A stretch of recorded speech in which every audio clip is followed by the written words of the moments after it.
Assalamualaikum warahmatullahi wabarakatuh. Kami dari kelompok 6, yaitu ada Hilmi Muhammad, Jovan Oberto, Najla Ayu, Rizky Bagus, dan Trianti. Hari ini akan mempresentasikan tentang puisi. Oke, pengertian puisi adalah keparahan yang mengungkapkan pikiran atau perasaan penyairnya dengan mengutamakan keindahan kata-kata. Dalam puisi kita dapat mengungkapkan berbagai hal seperti kerinduan, kegelisahan, atau pengagungan yang kamu ungkapkan dalam bahasa indah.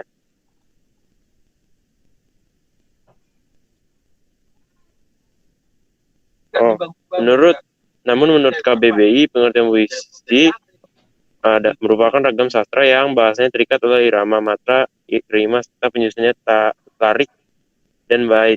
Puisi juga diartikan sebagai gubahan dalam bahasa yang bentuknya dipilih dan ditata secara cermat. Ciri-ciri puisi dibedakan menjadi dua, yaitu puisi lama dan puisi baru. Untuk puisi lama, merupakan puisi yang masih terikat oleh aturan-aturan seperti ini. Yang pertama adalah jumlah kata dalam satu baris, jumlah baris dalam satu bait, persajakan atau irama, banyak suku kata di tiap baris, dan yang terakhir adalah irama. Ciri-ciri puisi lama yaitu tidak diketahui nama pengarangannya, terus merupakan sastra lisan karena disampaikan dari mulut ke mulut, dan yang terakhir sangat terikat akan aturan-aturan, misalnya seperti jumlah baris tiap bait, jumlah suku kata, ataupun rima. Dan yang kedua ada puisi baru. Berbeda dengan puisi lama, puisi baru merupakan puisi yang tidak terikat lagi oleh aturan, dan bentuknya lebih bebas daripada puisi lama dalam segi jumlah baris, suku kata, ataupun rima. Ciri-cirinya yang pertama mempunyai bentuk yang rapi atau simetris, yang kedua persajakan akhir yang teratur, menggunakan pola sajak pantun dan syair meskipun dengan pola yang lain, umumnya puisi 4 seuntai, setiap baris atasnya sebuah gatra kesatuan sintaksis. Yang keenam, setiap gatranya terdiri dari 2 kata dan 4 sampai 5 suku kata. Bentuk penyampaian puisi. 1. Membacakan puisi. Sesuai dengan namanya, membacakan puisi berarti menyampaikan puisi dengan bahasa lisan atau melalui ucapan. Saat membacakan puisi, teks yang puisi bisa dibawa ke atas pentas. Yang kedua adalah deklamasi puisi. Deklamasi puisi adalah menyampaikan puisi secara lisan juga, namun bedanya penyampaiannya dilakukan dengan penuh penghayatan dan luapan kejiwaan. Bisa disertai dengan gerakan tangan atau kaki. Nah, saat kamu ingin mendeklamasikan puisi, kamu gak perlu membawa teks puisi, melainkan harus dihafal. Yang ketiga adalah pertunjukan puisi. Penyampaian puisi dalam bentuk pertunjukan dibagi menjadi musikalisasi puisi dan dramatisasi puisi.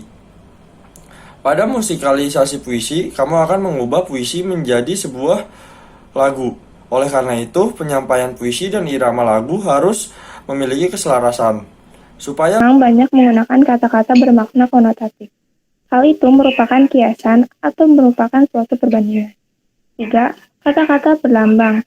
Lambang atau simbol adalah sesuatu seperti gambar, tanda, ataupun kata yang menyatakan maksud tertentu.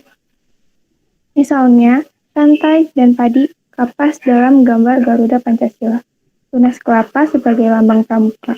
Lambang-lambang itu menyatakan arti tertentu yang bisa dipahami umum. Untuk kata-kata dalam puisi, seperti kata putih yang melambangkan kesucian atau kebersihan, bunga yang melambangkan kecantikan, api yang melambangkan kemarahan, dan baja yang melambangkan kekuatan atau ketangguhan. 4. Pengimajinasian dalam puisi. Pengimajinasian adalah kata atau susunan kata yang dapat menimbulkan khayalan atau imajinasi. Dengan daya imajinasi tersebut, pembaca seolah-olah merasa, mendengar, atau melihat sesuatu yang diungkapkan penyair.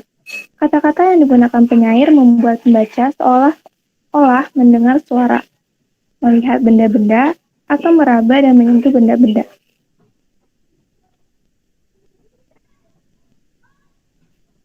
Struktur batin puisi. Pertama, tema. Tema adalah gagasan pokok yang ingin diungkapkan oleh penyair. Tema biasanya tersirat dalam keseluruhan isi puisi. Tema yang diungkapkan merupakan penggambaran suasana batin atau juga respon penyair terhadap kenyataan sosial budaya. Kedua, nada dan suasana. Nada mengungkapkan sikap penyair terhadap pembaca, sedangkan suasana adalah keadaan jiwa pembaca setelah membaca puisi akibat psikologis yang ditimbulkan puisi terhadap pembaca. Nada dan suasana puisi saling berkaitan karena nada puisi menimbulkan suasana terhadap pembacanya. Ketiga, perasaan dalam puisi. Puisi mengungkapkan perasaan dari penyair. Jika penyair hendak mengungkapkan keindahan alam, maka sebagai sarana ekspresi, ia akan menggunakan imaji serta diksi yang mewakili makna tentang keindahan alam. Yang terakhir, amanat. Amanat merupakan suatu pesan yang ingin disampaikan penyair dalam puisi. Pesan tersebut dihadirkan dalam ungkapan yang tersembunyi. Amanat akan selaras dengan tema dari puisi tersebut.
Berikut adalah contoh puisi dengan judul Surat dari Ibu karya Asrul Sani.